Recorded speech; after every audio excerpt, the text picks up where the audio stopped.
As coronavirus cases peak across the country, the media continues to push panic. President Trump sends the feds to stop rioters while Democrats scream fascism, and the Chinese Holocaust continues. My name is Sean Clinton, and this is the Guide of Freedom Show.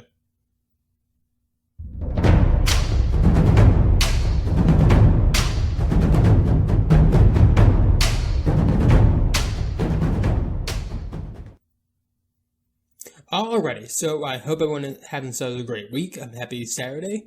So we have a lot to get to today, so let's not waste too much time here.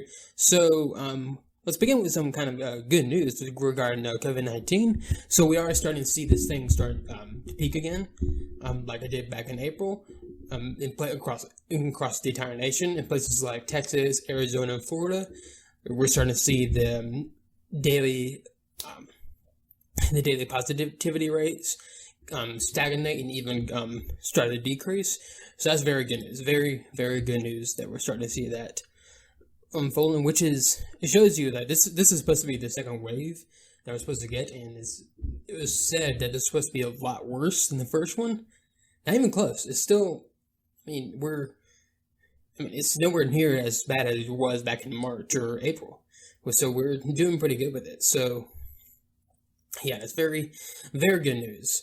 And so, but of course, despite all that, there's some places across the country that are starting to lock down again, like California's doing an entire statewide lockdown for some reason. They're, closing all their indoor venues like churches, restaurants, bars, gyms, bowling alley, theaters, and all that. Which is strange because there's no evidence that actually lockdown actually worked. Really none whatsoever. So it just seems to me like this is all a power play for Gavin Newsom to push. And meanwhile, there are still, in some places, in some states across the country, there's still, the curve is still going up, or the line's still going up in terms of positivity rate. So it's not peaked everywhere, but it's getting pretty close.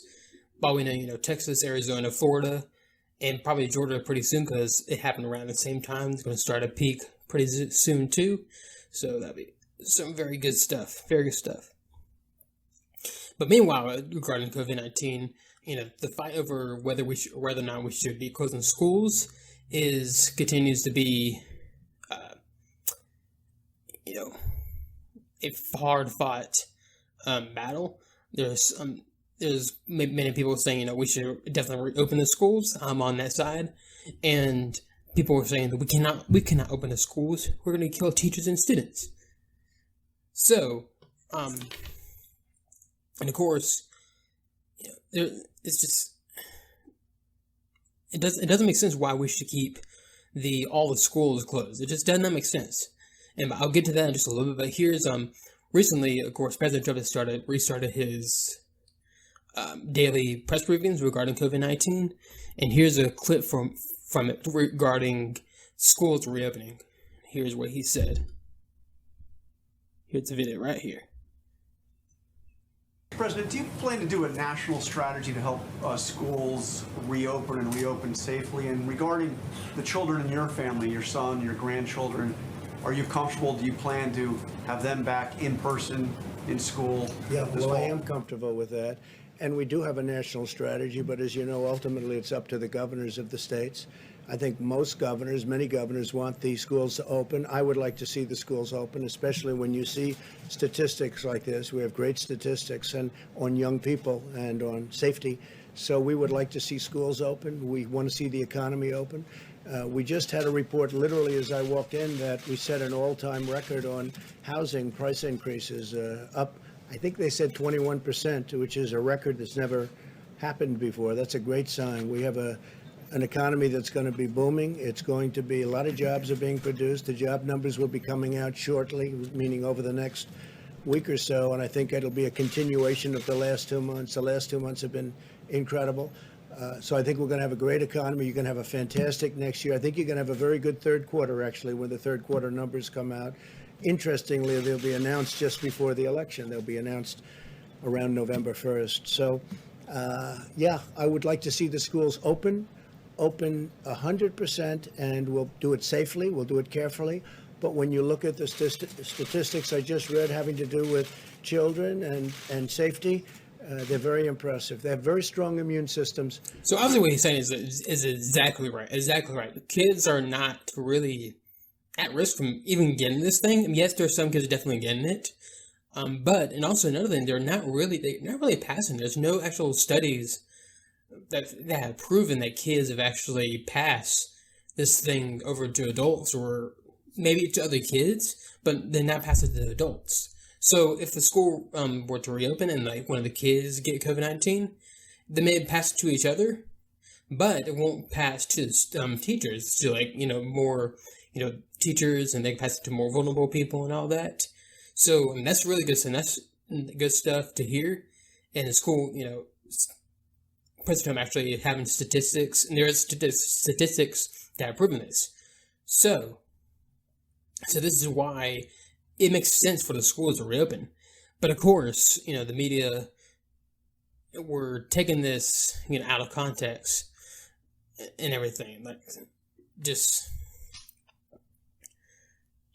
as their usual arrangement, they're claiming that they're claiming that Trump said that these guys, that kids were stoppers of the virus. He didn't say that. He said, they're not at risk from getting it or transmitting it. And there's some people on the left saying, okay, which one is it? Are they not at risk from getting it, or they can't transmit it? Which one is it? That's not they're not mutually exclusive. Like, kids can still get it. They're not even at risk. They're not at risk from getting it too often, but even if they do get it, they're not at risk to transmit it to another person. So, yeah, that line of argument makes no sense. No sense whatsoever. And just the panic around just the idea of opening schools, like in-person schooling, it makes no sense. So the Wall Street Journal has a great piece, opinion piece, about the case for reopening schools, and here's what it says right here. It's from the editorial board.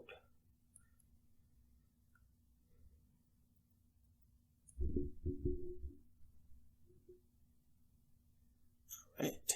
Sorry, my computer's being very dumb. I'll be right back. Alright, so here's the piece right here. Sorry about that. My computer is being slow. Everything else about the coronavirus has become politicized in America, so why not a return to school as well? That's the present state of play as President Trump pushes schools to reopen, while Democrats heed teachers unions from that demand more federal money and even then may not return. The losers would be the children. And we're so kind of sick that some of the teachers unions are actually demanding things like defund the police, healthcare for all, and what else, like a Green New Deal or whatnot, in order for them to go back to teaching. So is this not about COVID anymore? Is it not? Or is it just about pushing a particular agenda that they like? Anyways, it continues right here. The evidence, scientific, health, and economic, argues overwhelmingly for schools to open in the fall. Start with the relative immunity of young children to the disease, which should reassure parents. According to the Centers for Disease Control and Prevention, 30 children under age 15 have died from COVID-19. In a typical year, 190 children die of the flu, 436 from suicide, 625 from homicide, and over 4,000 from unintentional deaths, such as drowning.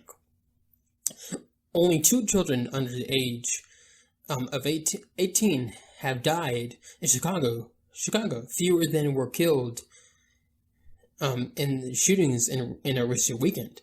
In New York City, 0.03% of children under the age of 18 have been hospitalized for COVID, and 1.7 in 1 million have died. The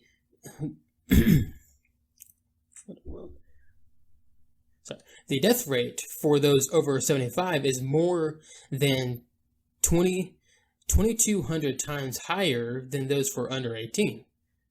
So, this should reassure everybody right here that children are not really that at risk from even like not even from you can still get it, but not really at risk from being hospitalized or dying from it. Let's just like 30 children have died here in the United States under the age of 15 have died from COVID-19. That's horrible, of course. But when you look at compared to other like deaths of children in the United States, that's still pretty darn low. Again, the flu is much more deadlier for children than COVID-19. That's just a fact.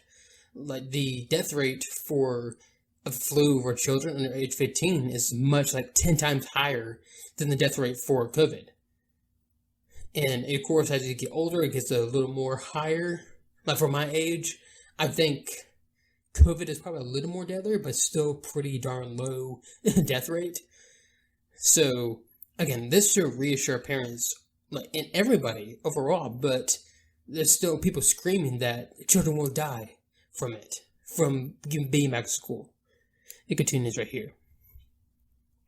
Children so far have been shielded from the virus compared to working adults, but even pediatric cancer patients at New York's Memorial Sloan Kettering were about a third less likely to test positive than their adult caregivers. Only 1 of 20 who tested positive required non-critical hospital care. In Sweden, which kept schools open, only 20 children under age 19 has 0.6 of confirmed cases have been admitted into the ICU, and only 1 has died. Only 1 has died in Sweden. So, Sweden's supposed to be this whole horrible, evil place for them not knocking down and everything. Sweden's actually doing pretty good right now. Parents and teachers understandably worry that children might spread the virus, but a recent retroactive study of schools in northern France from February before lockdowns found, despite 3 introductions of the virus into 3 primary schools, there appears to be no further transmission of the virus to other pupils or teaching and non-teaching staff of the schools. Teens appear to be more infectious, yet schools that have reopened in most countries, including Germany, Singapore, Norway, Denmark, and Finland, haven't experienced outbreaks. Some schools in Israel had outbreaks last month as their class sizes were increased, but most infections in both teachers and students were mild. In any case, these risks can be managed as the Trump administration has suggested in its guidance to schools. Space desks on 6 feet apart, stagger class periods, make kids wear face coverings when possible, keep them in the same cohort, and have them eat, play, and learn outdoors as much as possible. Teachers can also wear face shields, and schools can use plastic barriers in higher grade level classrooms to separate them from kids. Teachers who are older or have underlying health conditions deserve special accommodations, but employers and employees in most industries are making adjustments to manage through the pandemic, and there's no reason schools and teachers can't too. That's exactly right. There's no reason why, there are plenty of precautions you can take to protect the teachers and even the students from getting sick with COVID-19. But for some reason, the left and the media just are freaking out over this. Like, you're going to kill children. You want to murder children for political gain? Seriously? Is that what we're doing? Seriously? So, seriously, go, to Twitter and all that. There's, just a bunch of this, of how, teachers and students will die if schools reopen. And, of course, they're blaming Trump for it. So, it's all stupid. And here's the even more stupid thing right here. So, the Washington Post has a piece. It's from their perspective side of the Post. The racist effects of school reopening during the pandemic by a teacher. So yeah, apparently if you want to reopen schools now, you are a racist. You're a horrible, evil racist. Just whatever. So here's what the piece says right here. Natalia Brzezinski is a high school is a high school teacher who has been working in public schools since 2007. Based in New Haven, Connecticut, she teaches African American and Latina history, Latina, whatever. What's with the Latinx thing? Whatever. History and facilitates workshops on an anti-racist curriculum and pedagogy development, whatever that means. Dismayed by plans to reopen schools amid the growing coronavirus pandemic, she has written the following post as a powerful piece that make up the question of why Black, Indigenous, and Latino students would be prone to see more deaths from COVID-19 in their schools than white students. With concrete examples and data, she analyzes unequal funding, environmental racism, and toxic stress to which students of color are exposed, showing how comorbidity is white supremacy. Her argument adds new dimension to the national discussion over when and how to reopen schools that have been closed since the coronavirus pandemic began to spread in the United States this past spring. On Wednesday, U.S. states and territories reported more than 1,100 new deaths attributed to the novel coronavirus, marking the first time since May 29th that the country exceeded that number. According to the Washington Post, Dragon. The deaths from COVID are disproportionately high in communities of color, especially among Black and Indigenous Americans. Brzezinski is a core member of New Haven Educators Collective. Her website is nataliabrzezinski.com, and you can follow her on Twitter or Natalia Brzezinski if you wanted to. So, and I get to what Natalia Brzezinski said about reopening schools and everything, but first you gotta go over to YouTube or the God of Freedom blog to check it out. So not only you get the rest of the COVID update, also you get to where how President Trump sent the feds over to Portland, and now Democrats are calling fascists. And also you can get what I talk about the Chinese Holocaust happening right now, and also the Book of John. We're going to finish chapter 15 today. Also good stuff, bad stuff of the week. And remember, you can find me on your favorite podcast listening sites like Apple Podcasts, Spotify, and SoundCloud. Otherwise, I'll see you next week. This is the God of Freedom Show.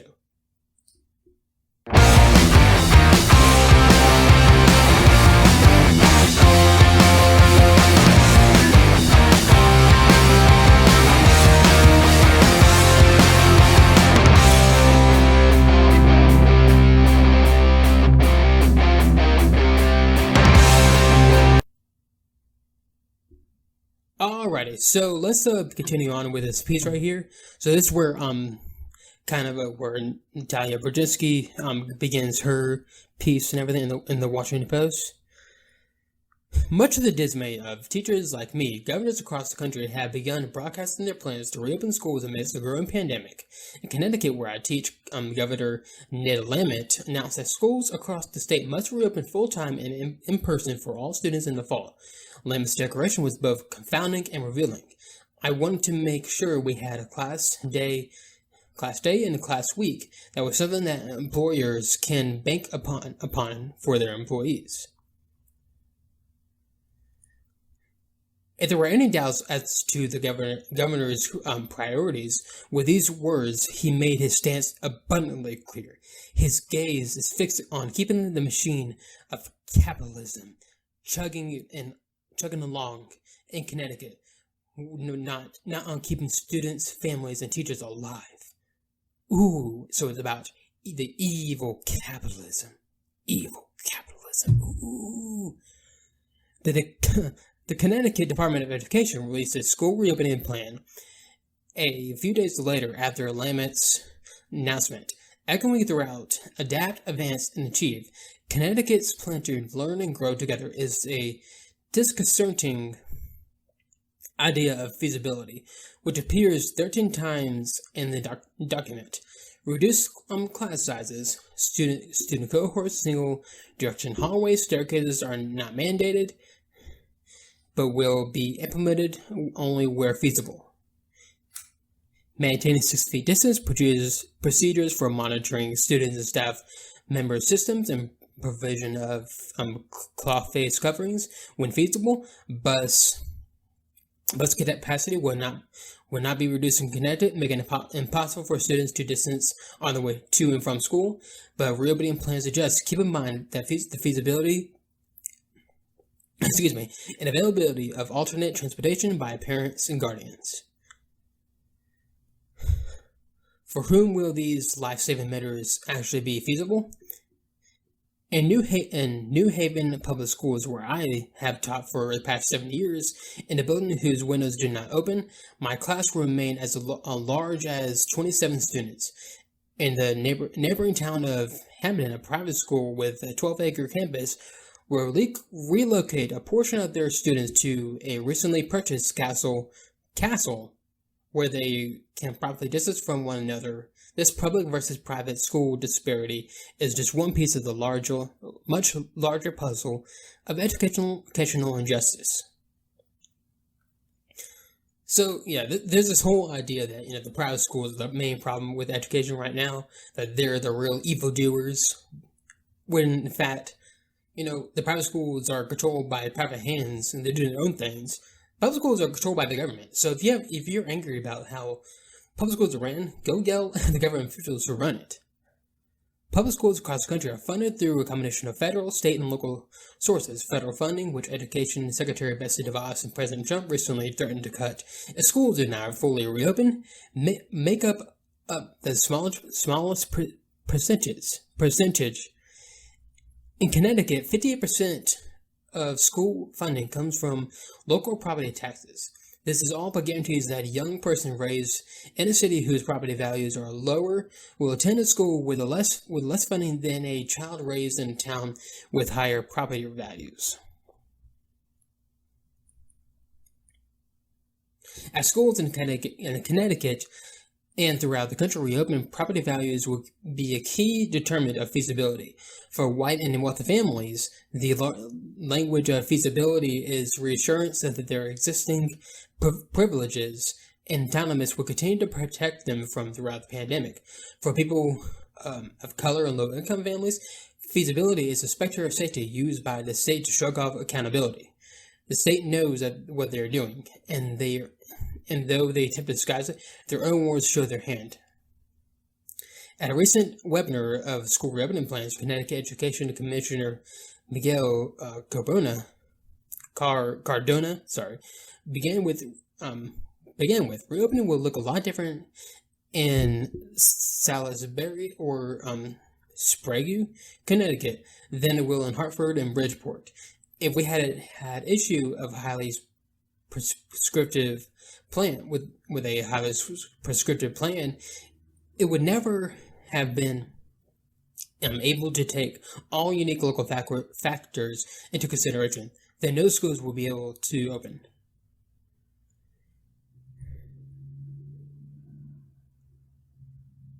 So basically, this piece goes on and on about how the evils of opening the schools and how it will kill a bunch of black people and everything.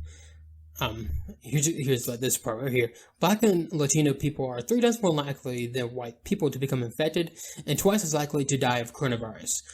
While the picture is incomplete for indigenous people who are left out of the data collection and further compromised as the Trump administration orders hospitals to cease reporting data to the CDC, it is clear that the infection and death rates are disproportionately high in Native communities. The reopening of segregated and unequally funded schools will only deepen disparities. The causes of disproportionate coronavirus rates are directly linked to inequality in housing, employment, transportation, and healthcare, all of which are underguided are by racism. In other words, the commodity in white supremacy. So that's what it's all about. The virus is racist and everything. Everybody is racist for opening the schools up and everything. So that's where it all comes down. All down to racism, which is so dumb. We're in the middle of a pandemic, guys. So get all of that out and let's get through this, for goodness sakes.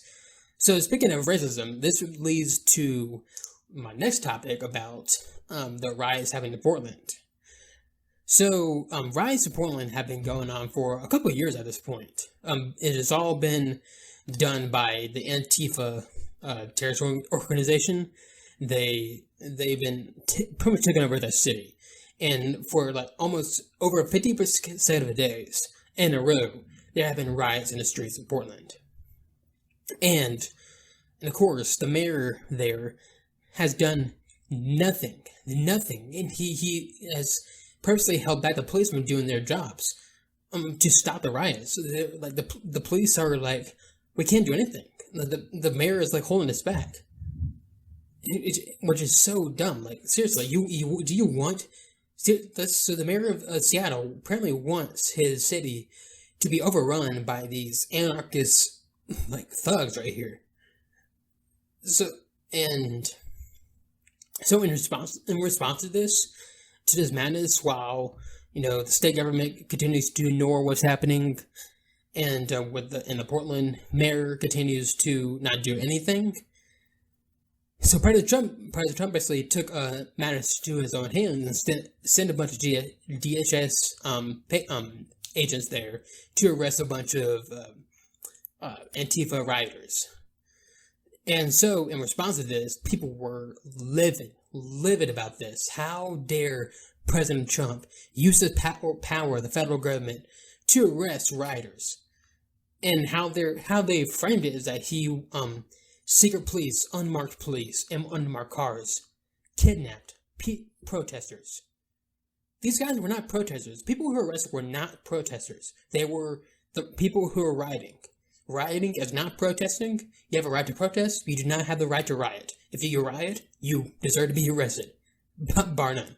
So, of course, this piece that like the Democrats were, calling him, fascist for doing this. The Portland mayor was angry at this, like he is not welcome to do that in our city. And people were saying this is unconstitutional. This is a violation of his presidency. When in actuality, it's just the opposite. He has the legal authority to do this.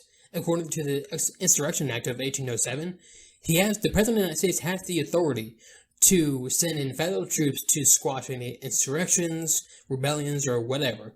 And there's federal laws mandating that federal troops or federal agents can and should protect federal property, which was in danger in Portland. Federal property like the courthouse or the Social Security building and all the federal buildings all around Portland, they were in danger of being burned down and everything. So and that's one of the reasons why President Trump sent the agents there in the first place. So yeah, that's totally within his rights as president. It's completely legal what he's doing. Completely illegal. But of course, the media is they have been in the Democrats too, they have taken their outrage to a whole new level. So here's another piece in the Washington Post titled, "A Violent Protest, Clashes Turned into Portland into a Right-Wing Boogeyman. Here's how it happened." On Monday, President Trump painted another dire picture of the ongoing protests in Portland, Oregon, telling reporters that the demonstrators there are anarchists who hate the country. So awful is the violence, Trump alleged that he's been forced to flood the city with federal agents. What? Okay, I'm sorry, what? He painted the picture that the people there are anarchists? He painted them as people who hated the country? Painted them that way? Really? Do you think we're that stupid? Do you really think we're that stupid? Like, seriously, go watch, there's a bunch of videos, there is proof. All throughout the riots have been happening there for weeks at this point. So don't give me that. And they continue right here, but Democrats and local leaders reiterate on Monday that protests have been largely peaceful and harshly criticized the federal forces which have shot and seriously injured one peaceful protest and shoved others into unmarked vans. So, okay, the gaslighting from here is just tremendous. So they're mostly peaceful, mostly. So how does that apply? How does that apply to every other?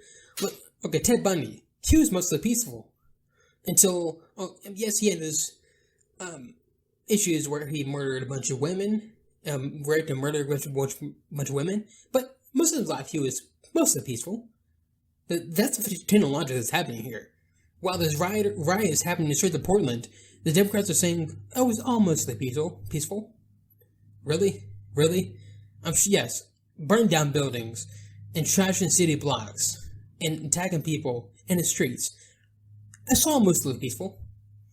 And the idea of shoved these peaceful protesters shoved into unmarked vans as though they're being kidnapped.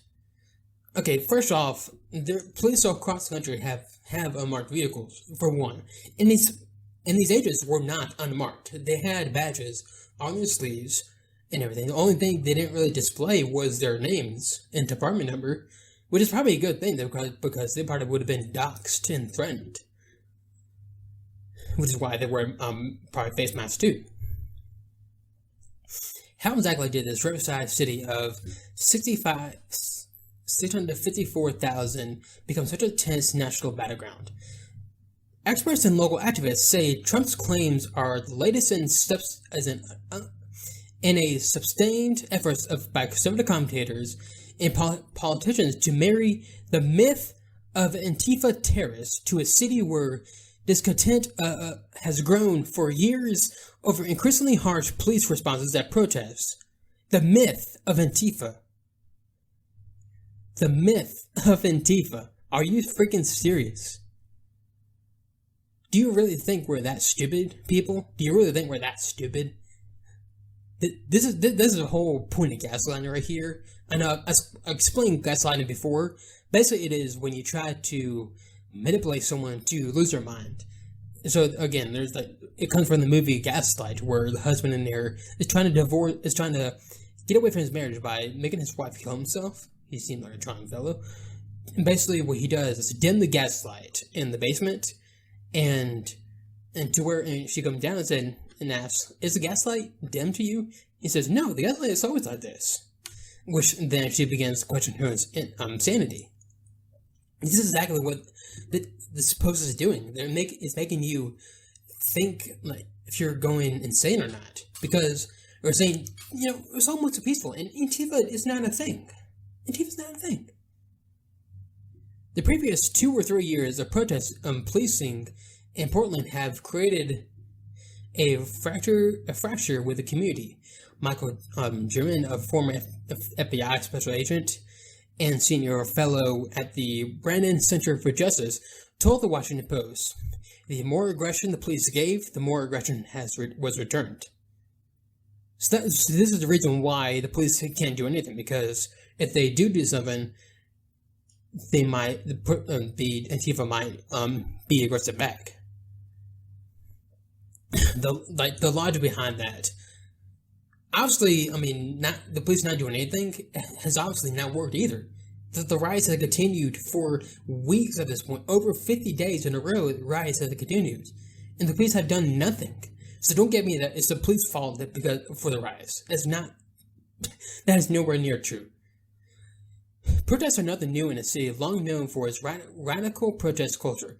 Angry counter-protesters hounded a convention of economists in the 1980s. Self-described anarchists sporadically clashed with President George H.W. Bush in the early 1990s when he dubbed the city Little Beirut. A large protest camp rooted in a city park for weeks during the 2011 Occupy protests. The local police have often used less lethal munitions, chemical weapons, and mass arrests to quash demonstrations.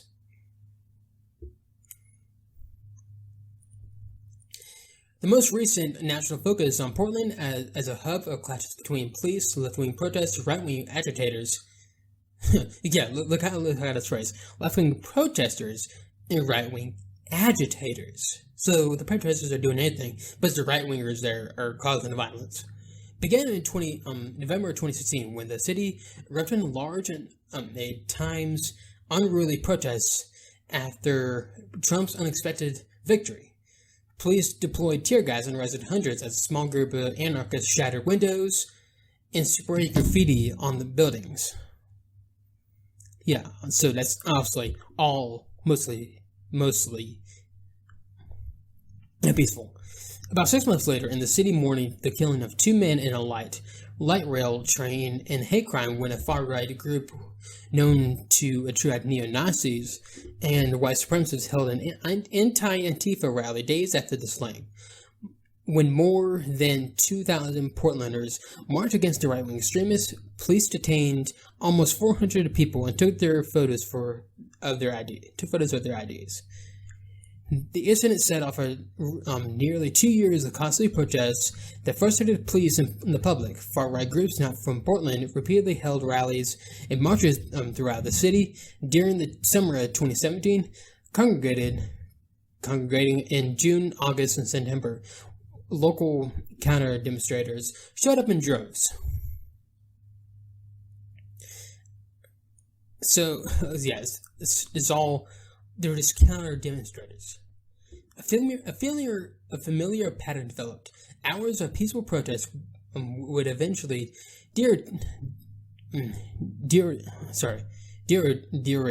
deteriorate. Sometimes physical fights broke out between anti-fascist activists and far-right extremists who came to town openly advocating violence. More often, left-leaning crowds clashed with the police.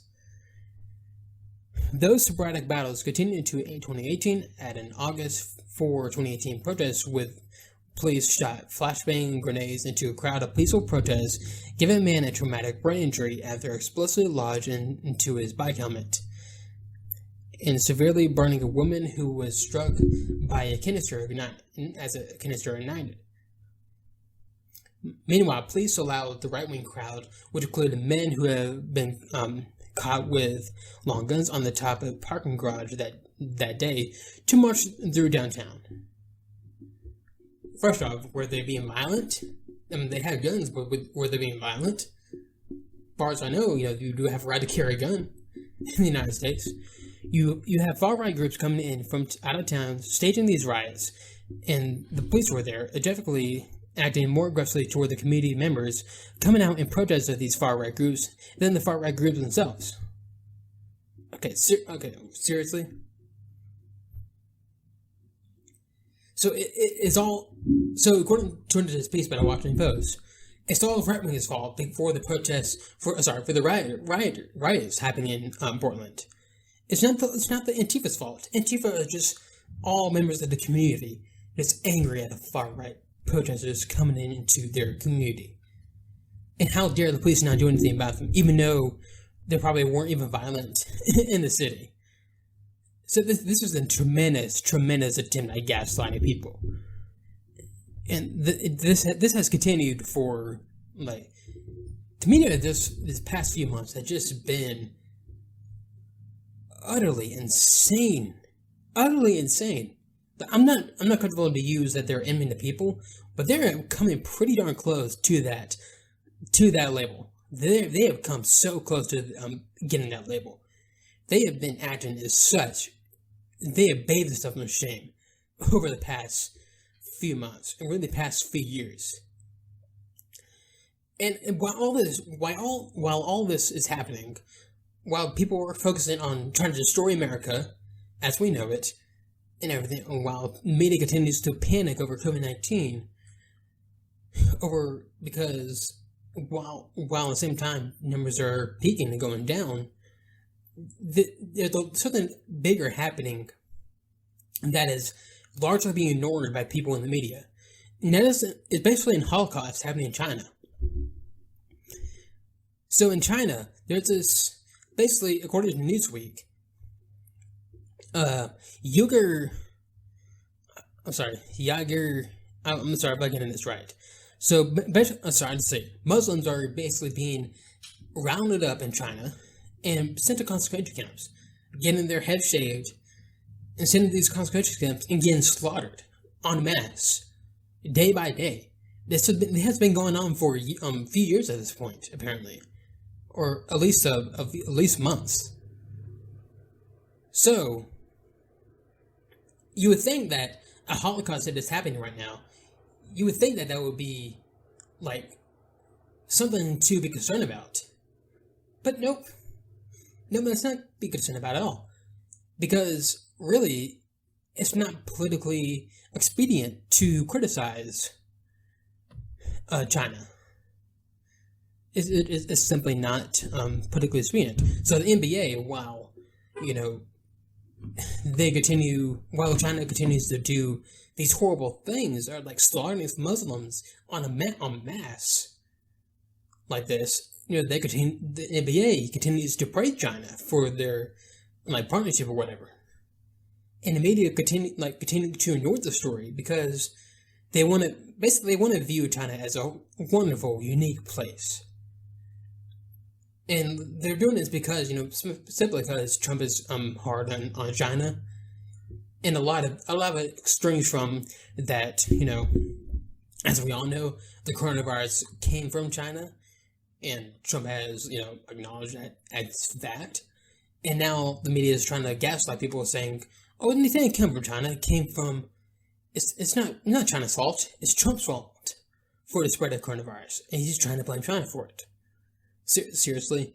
So even like the Chinese ambassador of the UK has come out and said that denied the allegations of the Muslims being rounded up in concentration camps. Here's what the guy said: Xi Jinping is regarded as one of the most beautiful places in China.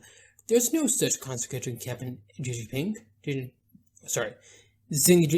Xinjiang, whatever. I'm bad with names.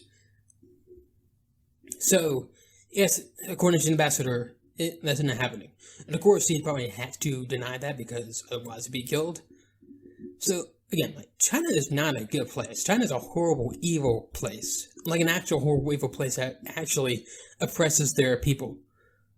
And has, obviously, now is rounding up a bunch of people, like Muslims and everybody, to these concentration camps. There's a little Holocaust happening right in front of our faces, and we're ignoring it for the silly, stupid issues like opening schools or like President Trump acting on his legal authority. Our priorities are really messed up in this country. Like the left would like to paint China as a great place while painting America as a horrible, evil place. I'm sorry, the priorities there, and thought process, that does not make sense to me. Simply doesn't. Alrighty, so now let's get on to the book of John right now. So we're gonna be finishing up John chapter 15 today. We can get open. Alrighty, so we're gonna be going from verse 18 to the end, and it's over the world's hatred of Jesus. And remember, you can follow me along if you want, and I'll be the New Living Translation. If the world hates you, remember that it hated me first. The world would love you as one of its own if you belonged to it, but you are no longer part of the world. I chose you to become out of the world, so it hates you. Do you remember what I told you? A slave is not greater than a master. Since they persecuted me, naturally, they will persecute you. If they had listened to me, they would listen to you. They will do all this to you because of me, for they have rejected the one who sent me. They would not be guilty if I had not come and spoken to them. But now they have no excuse for their sin. Anyone who hates me also hates my Father. If I hadn't done such miraculous signs among them that no one else could do, they would not be guilty. But as it is, they have seen everything I did, and yet they still hate me and my Father. This fulfills what is written in their scriptures. They hated me without cause. But I will send you an advocate, the Spirit of truth. He will come to you from the Father and will testify all about me. And you must also testify about me, because you have been with me from the beginning of my ministry. Alright, so next week we're going to be starting John chapter 16. So with this right here, this kind of highlights what really has been happening to Christians all throughout history. So obviously, as a prime, one of the big examples is, after Jesus is crucified and resurrected and ascends back to heaven, disciples start spreading the good news of Christ, and sharing Jesus with a bunch of people and spreading the church. And because of that, they were killed for the trouble. Paul was beheaded by the Romans. Simon Peter was crucified upside down. And then John was attempted to be poisoned, I think, and he survived. Though. And then so a bunch of other disciples were killed too. And it's happened all throughout history. And this kind of relates to what's happening here in America too. So if you didn't know anything about American philosophy and history, you would know kind of the ideas and values that go into America are rooted from the Judeo-Christian heritage, from the heritage and values. So if it wasn't for Christ, doing, down on the cross and everything, really America probably wouldn't even exist.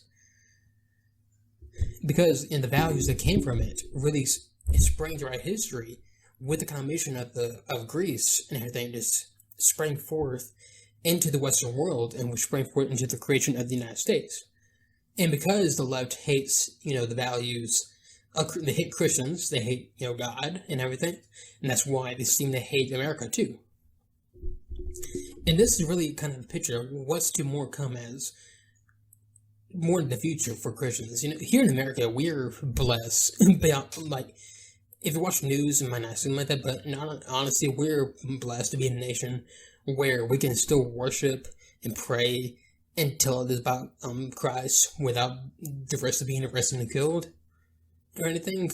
So, and while other places around the country are not even close in the same boat, but there's going to come a point in the United States, especially, where that's not going to be the case anymore.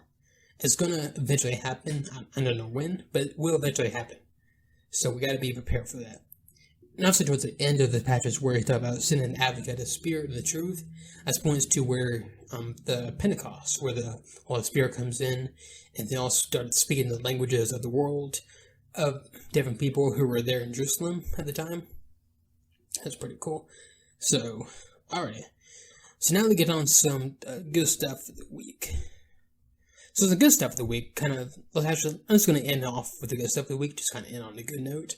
So kind of staying on the track of Jesus and the gospel and everything. So I know I've talked about this a few times already, but seriously, if y'all haven't watched The Chosen, give it a watch. It is such an amazing show right here.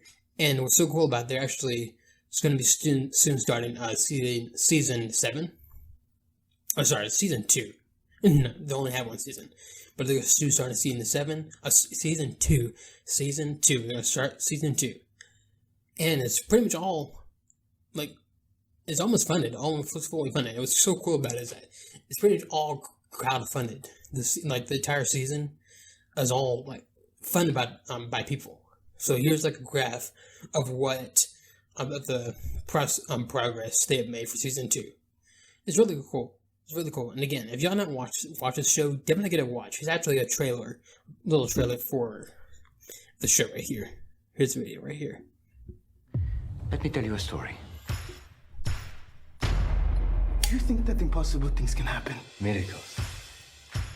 I can never forget what I saw. I'm so sorry. I don't actually know your name. I'm Jesus. Are you dangerous? Maybe to some. I saw him. It was incredible. I need to know if we have a problem. The man claimed to be God. False prophecy. Again, I ask you, is there a problem? The so-called miracle worker? Jesus of Nazareth. Apparently something good can come from Nazareth. Roll me like a stone in the water. Watch the mud rise up. If we're going to have a question and answer session every time we do something you're not used to, it's going to be a very annoying time together for all of us. We'd bring trouble.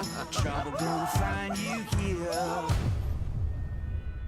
There are righteous men on the lookout for you, and they are weighing every word you say. That's not for you. This is different. Get used to different. We didn't choose him. He chose us. I see you. Oh, I really don't like that man. Follow me, and you'll see more. I was one way, and now I am completely different. And the thing that happened in between was him. And so it's time. Let's go.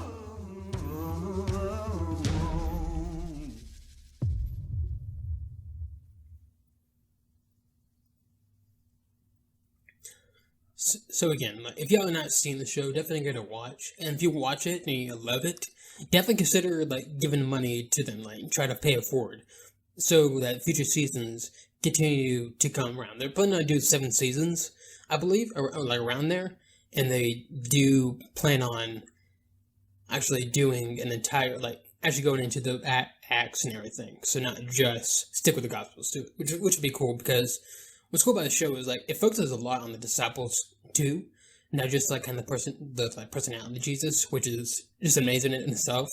Like they do Jesus in such a great way, better than any other show about Jesus.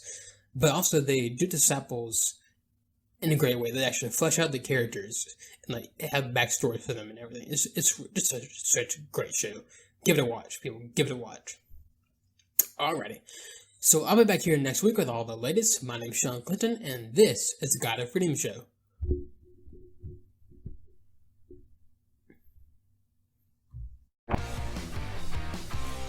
If you enjoyed this episode of the God of Freedom Show, hit that like button and follow the page to get more content. You can also find me on your favorite podcast listening sites like Apple Podcasts, Spotify, and SoundCloud. Thank you for listening or watching.